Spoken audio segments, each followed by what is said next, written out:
오늘 본문은 세 가지 질문에 답을 주고 있는데요. 첫 번째는 성도는 어떻게 신앙생활해야 하는가? 어떻게 신앙생활해야 합니까? 기쁨 가운데서 하나님을 찬송하며 신앙생활을 해야겠죠. 그렇다면 두 번째는 무엇입니까? 무엇을 통하여 그렇게 할 수 있는가? 내 삶에 좋은 일이 있어서, 행복한 일이 있어서 하나님을 찬양하고 하나님을 기뻐하는 게 아니라 하나님의 보호하심 때문이라고 오늘 본문이 이야기하고 있어요. 그렇다면 신앙생활의 최종 목적지는 어디인가? 영원한 하나님 나라의 유업을 이미 받았고 또 그것이 완성되는 그날을 향해서 나아가야 하는 그 성도의 신앙생활의 종착지가 오늘 본문 말씀에 기록되어 있는 거예요. 그래서 나그네죠. 우리는 거룩한 나그네라고 칭함받을 수 있는 것은 분명한 목적이 있다는 거죠. 오늘 본문을 풀어가기 위해서 아주 중요한 두 가지 전치사 헬라어 제가 소개해 드리려고 하는데요. 첫 번째는 디아라는 전치사고요. 두 번째는 에이스라는 전치사입니다. 이 디아는 무엇으로 말미암아 무엇 때문에 라는 뜻이 있고요. 에이스는 무엇의 안으로 무엇을 향하여 라는 그러한 뜻이 담겨 있습니다. 놀랍게도 이 3절부터 12절까지의 말씀 가운데 이 디아와 에이스가 적절하게 쓰여지면서 우리의 구원이 무엇인지, 성도의 신앙생활이 무엇인지를 우리에게 말씀해 주고 있습니다. 첫 번째로 성도의 신앙생활은요, 하나님을 찬송하는 삶이 되어야 한다라는 거예요. 하나님을 찬송하는 삶이 되어야 한다. 우리 3절 말씀 함께 읽어볼까요? 우리 주 예수 그리스도의 아버지 하나님을 찬송하리로다. 많으신 긍휼대로 예수 그리스도를 죽은 자 가운데서 부활하게 하심으로 말미암아 우리를 거듭나게 하사 산 소망이 있게 하시며. 원문을 보면 찬송하리로다가 먼저 나옵니다. 그러면서 찬송에 대해서 이야기하면서 우리가 찬송을 해야 하는데 무엇 때문에 그 찬송을 해야 하는지, 그 찬송받기에 합당하신 분이 누구인지를 먼저 고백하고 있어요. 왜 우리가 하나님을 찬양해야 하는가? 그분의 긍휼하심 때문이라는 거예요. 여러분, 우리에게 무언가 해주셔서 찬양하는 건요, 조건적인 찬양이죠. 뭘 해줬으니까. 그런데 우리의 찬양은 하나님의 긍휼하심 때문이 되어야 한다는 것을 우리에게 지금 말씀하고 있는 거예요. 죄로 죽었던 우리를 살려주셨고 구원으로 이끌어 주셨기 때문에 그 은혜로 말미암아 하나님의 용서하시는 그 긍휼과 자비가 우리 가운데 임하였기 때문에 우리가 찬양해야 하는 거죠. 계속해서 3절은요, 예수 그리스도를 죽은 자 가운데서 부활하게 하심으로 말미암아. 드디어 이 디아라는 전치사가 사용되어지는 겁니다. 예수 그리스도를 죽은 자 가운데서 부활하게 하심으로 말미암아. 이 죽은 자 가운데서는 완전히 죽었다가 부활하신 그 예수님으로 인하여서 우리가 구원을 받았다라는 것을 강조하고 있어요. 우리가 어디로 갑니까? 바로 이어지는 구절이 우리를 거듭나게 하사 산 소망이 있게 하시며. 살아있는 소망이 있게 한다. 이 있게 하시며가 에이스가 쓰인 거예요. 살아있는 소망의 안으로 우리를 집어서 넣으셨다는 거예요. 지금 베드로는 그것을 말하고 있는 거예요. 그 모든 것이 이 거듭남이라는 것으로 설명하고 있어요. 이 거듭남 3절과 23절이 이 베드로 전서에서만 쓰이는 이 거듭남의 단어인데요. 우리의 신앙생활이 바뀌어야 하는 이유가 우리는 거듭났기 때문에, 살아있는 소망이 있기 때문에 달라진 거죠. 그래서 예수님의 죽음과 부활을 통하여서 우리를 살아있는 소망 안으로 밀어 넣으셨다는 거예요. 생각해보면 내가 잘 믿어서, 내가 지식이 충만하여서 하나님을 믿은 것처럼 보이지만 그마저도 하나님께서 하셨다라는 것을 우리에게 설명하고 있는 거예요. 이 산소망이라는 표현을 우리가 주목해야 하죠. 살아있는 소망입니다. 그럼 죽은 소망은 없죠. 소망이 죽을 수는 없어요. 그런데 우리는 죽은 소망을 붙잡고 살아갈 때가 있어요. 물질이 그러하고요. 건강도 그러해요. 그러나 부활하신 예수님으로부터 말미암은 살아있는 소망은 영원하다라는 것을 우리에게 말씀하면서 그 실체를 이렇게 정의하고 있죠. 4절인데요. 썩지 않고 더럽지 않고 쇠하지 아니하는 유업을 잊게 하시나니 곧 너희를 위하여 하늘에 간직하신 것이라. 세 개의 형용사를 부정으로 사용하고 있죠. 썩지 않고, 썩지 않는다는 거예요. 세상의 것은 다 썩잖아요. 그리고 무엇을 이야기합니까? 더럽지 않고. 세상의 것들은 다 더러워지죠. 더럽혀지죠. 우리의 소망, 세상의 소망은 다 더러워지고 더럽혀질 수밖에 없다는 거예요. 그리고 쇠하지 않는다. 세상의 소망은 다 쇠한다는 거죠. 망할 수밖에 없다. 시들거나 희미해져 갈 수밖에 없다. 그런데 하나님이 우리에게 주신 유업은 영원히 썩지 않는다라고 우리에게 말씀하고 있어요. 여러분, 이 유업은 이스라엘 백성들에게 특별한 것이죠. 하나님께서 약속하신 땅이 유업이 되죠. 그런데 베드로는요, 이제 그 땅이 유업이 아니라 다시 종말론적으로, 신학적으로, 영적으로 재해석하고 있어요. 그렇다면 우리의 유업은 무엇이냐? 바로 그것이 새 하늘과 새 땅, 영원한 하나님 나라, 이 땅에서 지금 맛보고 세상을 지나가고 있지만 장차 완성될 영원한 하나님 나라의 구원, 그것을 소망이라고 우리에게 말씀하고 있는 거예요. 이 유업을요, 하나님께서 하늘에 간직하셨다고 말하고 있어요. 초대교회 성도들이 박해를 견딜 수 있었던 이유가 여기에 있어요. 이 땅의 소망이 아니라 하나님 나라의 소망을 두고 살았기 때문에. 여러분, 우리 삶에 고난과 걱정과 어려움이 있다 할지라도 그것은 지나가는 것이고 그것이 전부가 아니다라는 것, 이 베드로의 위로의 메시지를 통해서, 하나님이 주시는 그 말씀을 통해서 우리가 깨닫게 되어야 하는 것이죠. 사랑하는 성도 여러분, 우리의 신앙생활, 삶의 모습을 점검해 봅니다. 정말 찬양이 있고 하나님으로 인하여서 구원받은 사람으로서 기뻐하며 찬양하고 있습니까? 정말 내일이 되면 너무나도 힘들고 어려운 일들이 내 삶에 주어질 수 있어요. 그러나 기뻐할 수 있는 이유는요, 그런 상황 때문이 아니라 영원한 하나님 나라의 소망이 우리에게 있기 때문에 우리가 하나님을 찬양할 수 있는 것이다.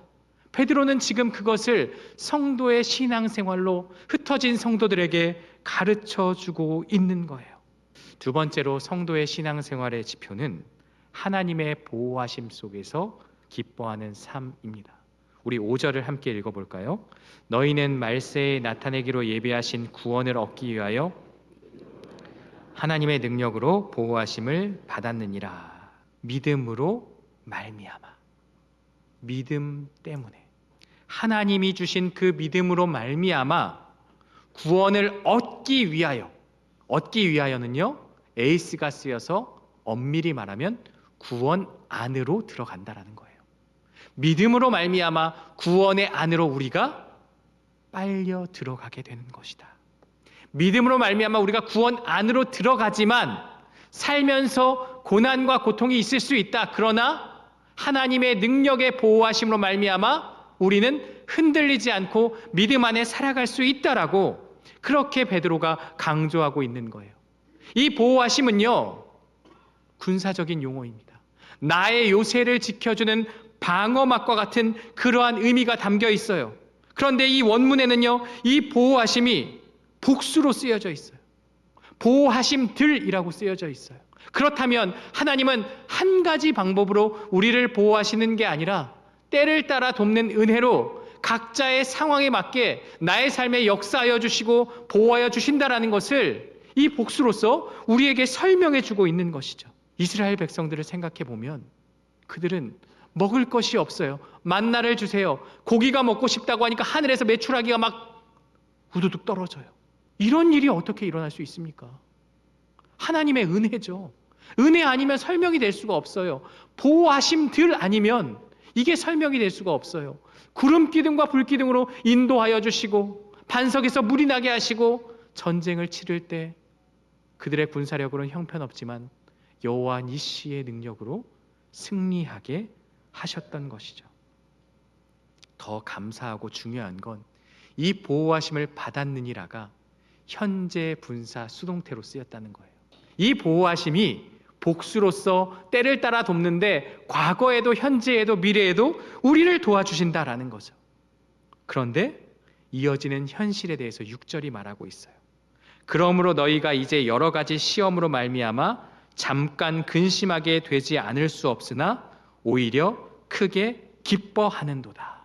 여러분, 우리의 시험, 우리의 고난, 이 땅에서의 삶이 잠깐이라는 거예요. 아유, 목사님 잠깐 아니에요. 저 지금 70년, 80년 동안 기도하고 있어요. 하나님이 보실 때 하나님의 관점으로 잠깐이라는 거예요. 잠깐 시험에 빠질 수 있다. 어려움이 있을 수 있다. 부정하지 않아요. 이 여러 가지라는 것은요, 다양한인데 폴 하임즈라는 신학자에 의하면 마치 뷔페 음식처럼 차려져 있는, 줄지어 차려져 있는 시험들이라고 그렇게 정의하고 있어요. 얼마나 현실적입니까? 베드로는 너 근심하는 거 믿음 없어. 너 근심하면 안 되라고 이야기하잖아요. 근심할 수 있다. 그러나 잠깐이다. 그런데 더 놀라운 것은요, 오히려 크게 기뻐하는 도다라는 말씀이에요. 고난 가운데 하나님의 보호하심을 기뻐하라는 거예요. 하나님이 나와 함께 하고 있구나. 하나님이 내 삶에 역사하는구나. 더 큰 은혜를 주시기 위해서 하나님의 보호하심 때문에 기뻐할 수 있다는 거예요. 하나님이 우리에게 왜 시험을 주실까요? 우리 7절을 함께 읽어볼까요? 너희 믿음의 확실함은 불로 연단하여도 없어질 금보다 더 귀하여 예수 그리스도께서 나타나실 때에 칭찬과 영광과 존귀를 얻게 할 것이니라. 다른 거는 불확실한데 믿음만큼은 확실하다고 말하면서 금을 재련하는 그 과정을 비유로 설명하고 있어요. 여러분, 우리에게 시험과 고난은요, 하나님이 나를 미워해서, 하나님이 나를 싫어해서 주신 게 아니라 여러 번 반복되고 반복될수록 우리의 신앙의 불순물이 제거되고 하나님만을 의지하게 된다는 것을 말하는 거예요. 그게 믿음의 확실함이라는 거예요. 그런데 베드로는 한 걸음 더 나아가죠. 너희 믿음의 확실함은 그 금보다 더 귀한 것이다. 예수 그리스도에게 나타내실 때 칭찬과 영광과 존귀를 얻게 하는 것이다. 신앙생활을 하다 보면요, 우리는 슬럼프를 겪을 수 있어요. 지금이 그럴 수 있어요. 매우 어렵고 힘들고, 하나님이 정말 살아계신가? 정말 내 신앙이 흔들리고 어려울 수 있어요. 베드로는 선포합니다. 어려움이 있지만 기뻐해라. 상황이 좋아서가 아니라 하나님의 보호하심 때문에 기뻐하라고 우리에게 말씀하고 있어요. 고난 중에도 기쁨을 잃지 않는 것, 이것이 성도의 신앙생활의 두 번째 지표입니다. 우리 삶에 어떤 시험이 있습니까? 반갑지 않고 달갑지 않을 수 있지만 기뻐할 수 있는 이유는 하나님의 보호하심 때문입니다. 이 보호하심을 기억하며 삶의 시련의 순간순간마다 믿음의 확실함을 붙잡고 견디어내는 저와 여러분들 되시기를 주님의 이름으로 축원합니다. 세 번째 성도의 신앙생활은 말씀을 통해 주님을 사랑하는 삶입니다. 8절부터 12절을 보면요, 신앙생활의 놀라운 신비가 기록되어 있는데요, 우리 8절을 함께 읽겠습니다. 예수를 너희가 보지 못하였으나 사랑하는도다. 이제도 보지 못하나 믿고 말할 수 없는 영광의 즐거움으로 기뻐하니. 여기서 지금 말하는 것은 말씀으로 주님을 보는 게 아니라 실제로 보았느냐라는 거예요. 이들은 보지 않았어요. 그런데 예수님을 사랑한다고 고백해요. 반면에 편지를 쓰는 베드로는요, 예수님을 보았고 3년을 함께했고 음성을 들었고 내 양을 먹이라는 말씀도 들었고 예수님의 그 모든 것들을 함께했고 부활하신 주님을 만났습니다. 그러나 편지를 받는 성도들은 다르죠. 과거에도 지금도 앞으로도 예수님을 볼 수가 없죠. 그럼에도 예수님을 믿고 사랑하고 기뻐한다고 말해요. 어떻게 그럴 수 있습니까? 말할 수 없는 영광스러운 즐거움으로 기뻐한다. 말할 수 없는 기쁨이 우리 안에 있다라고 말하고 있어요. 이것이 가능한 이유를 12절 하반절이 설명하고 있는데요, 우리 함께 읽어볼까요? 이것은 하늘로부터 보내신 성령을 힘입어 전하는 자들로 이제 너희에게 알린 것이요 천사들도 살펴보기를 원하는 것이니라. 복음을 전하는 자들을 통해서 그들로 말미암아 들었기 때문이다.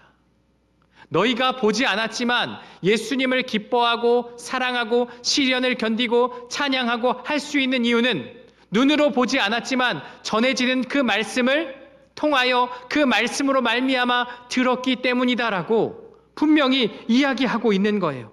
그 들음을 통해서 천사들을 살펴보기를 원하는 것이다라고 쓰여 있지만 여기에 에이스가 쓰여 있습니다. 천사들이 살펴보기를 원하는 그것 안으로 들어가게 된 것이다.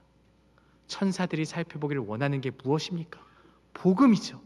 하나님의 말씀이죠. 그 말씀 안으로 들어갔기 때문에 우리가 보지 않았지만 예수님을 찬양하고 기뻐하고 사랑하고 시련을 견딜 수 있다.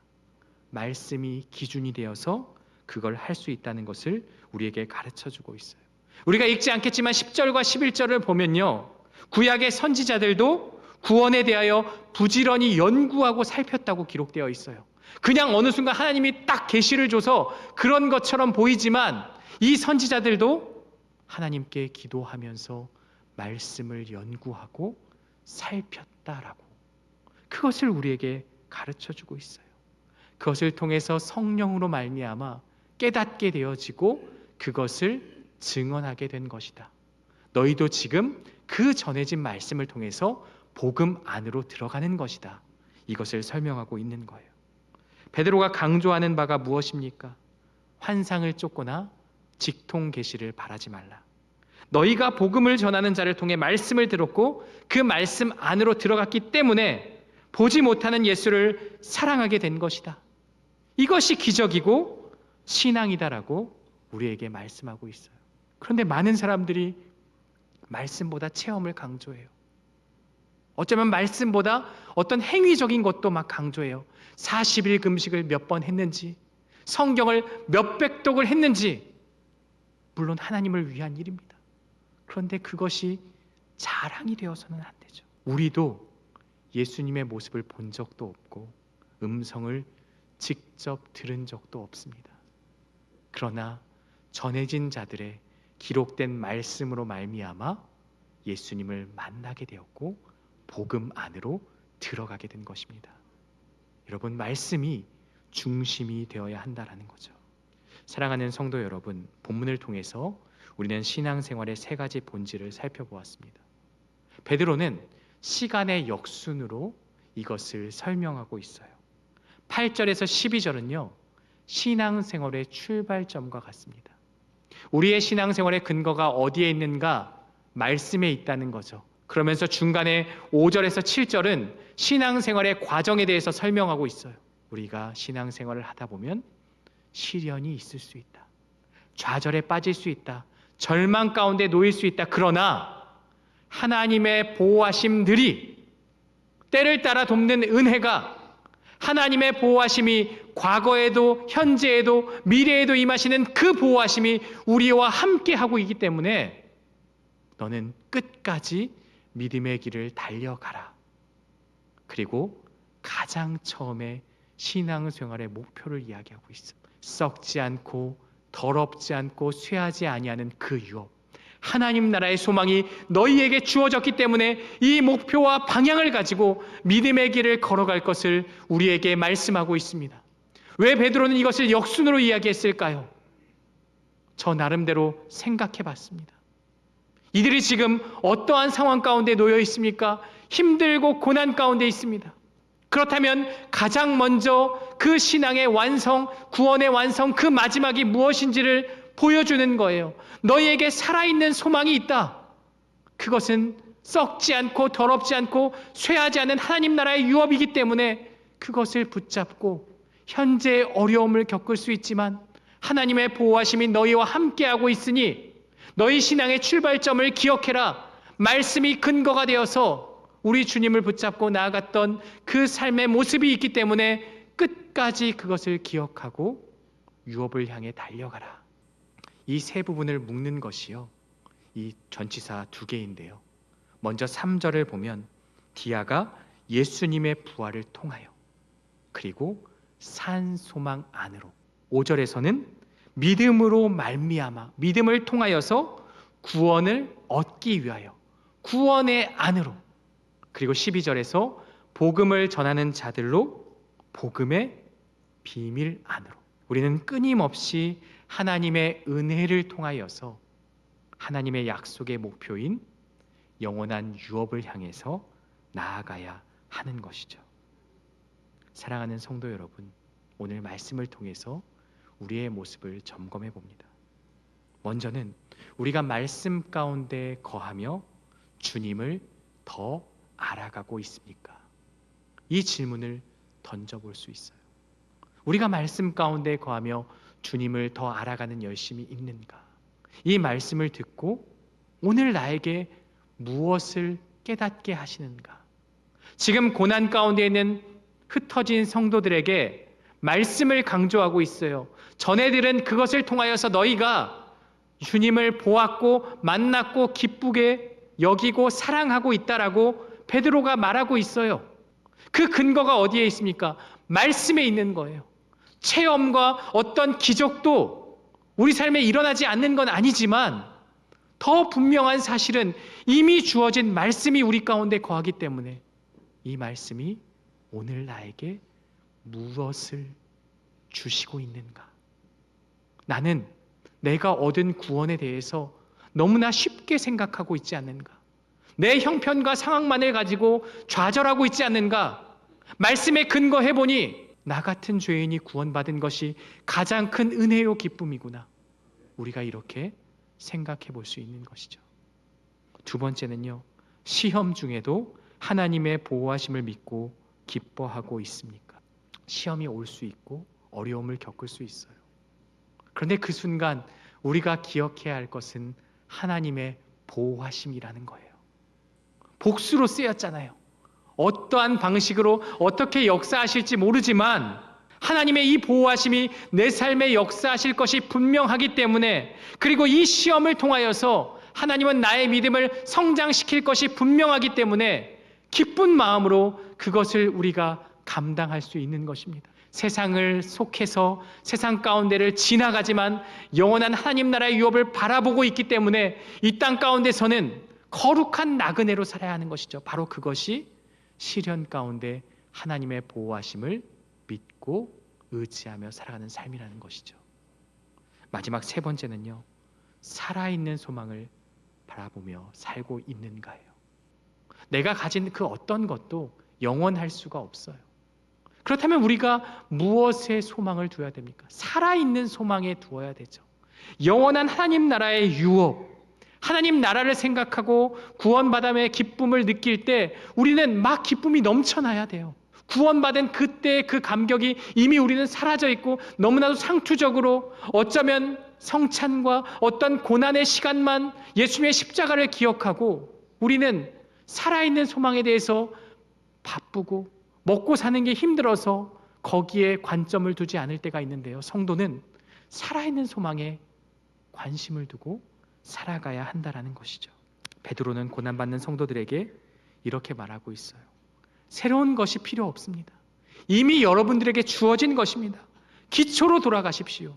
예수님의 부활로 말미암아 주어진 그것을 통하여서 하늘에 간직된 썩어지지 않는 그 유업의 약속 안으로 들어가 하나님의 능력으로 보호받음을 기뻐하며 고난 가운데 견디는 신앙, 말씀을 통해 보이지 않는 주님을 사랑하는 그것이 바로 신앙의 본질이요 신앙생활의 모습이다라는 것을 우리에게 말씀하고 있습니다. 바라기는 저와 여러분 모두가 이 신앙의 본질을 회복하여서 주님 보시기에 거룩한 나그네의 삶을 살아가는 저와 여러분들 되시기를 주님의 이름으로 축원합니다.